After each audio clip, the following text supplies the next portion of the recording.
होते हैं कि मुंह में राम बगल में छुरी।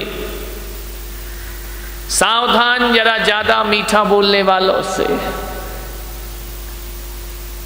छल कपट करने वाले उस तलवार की तरह होते हैं जैसे किसी तलवार में शहद लगा हो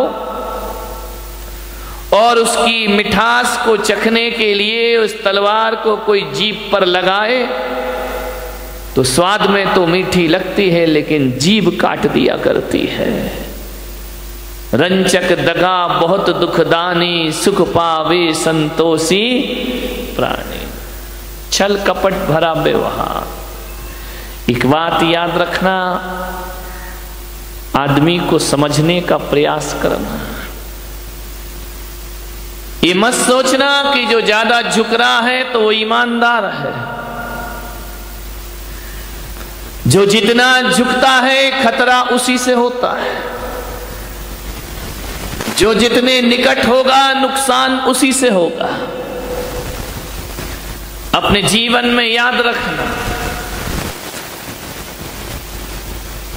एक आदमी आता है मेरे पास,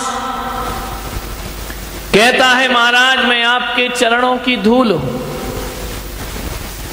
मैं कुछ नहीं बोलता। जब भी आएगा मैं आपके चरणों की धूल हूं, मैं आपके चरणों की धूल हूं। मैं कुछ नहीं बोला। भाई है तो है, अब 10 बार क्यों बता रहा है इसको चरणों की धूल हूं। मैं आपका भक्त हूं, मैं आपका कट्टर भक्त हूं, मैं आपके चरणों की धूल हूं, बार बार बोलता है। एक दिन मैंने कह दिया कि मैं भी तुझे इसी लायक समझता हूं।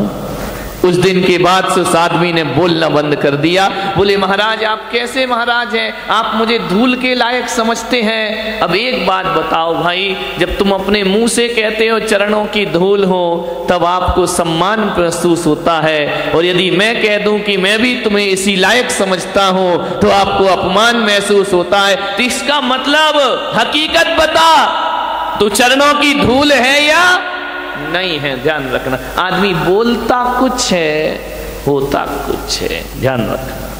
मानिएगा बगुला भगत, किसी बगुले को देखना नदी किनारे तालाब किनारे बैठता है, आंखें बंद करके बैठता है। लोग समझते हैं कि ध्यान कर रहा है, राम का ध्यान कर रहा है, लेकिन बगले की प्रवृत्ति आप जानते हैं। आंख बंद करके बिल्कुल ध्यानस्थ बैठ जाता है, लेकिन जैसे ही मछली आती है फट से मछली को पकड़। ऐसे बगला भक्तों की कमी नहीं इस देश में, ध्यान रखना। मान्यवर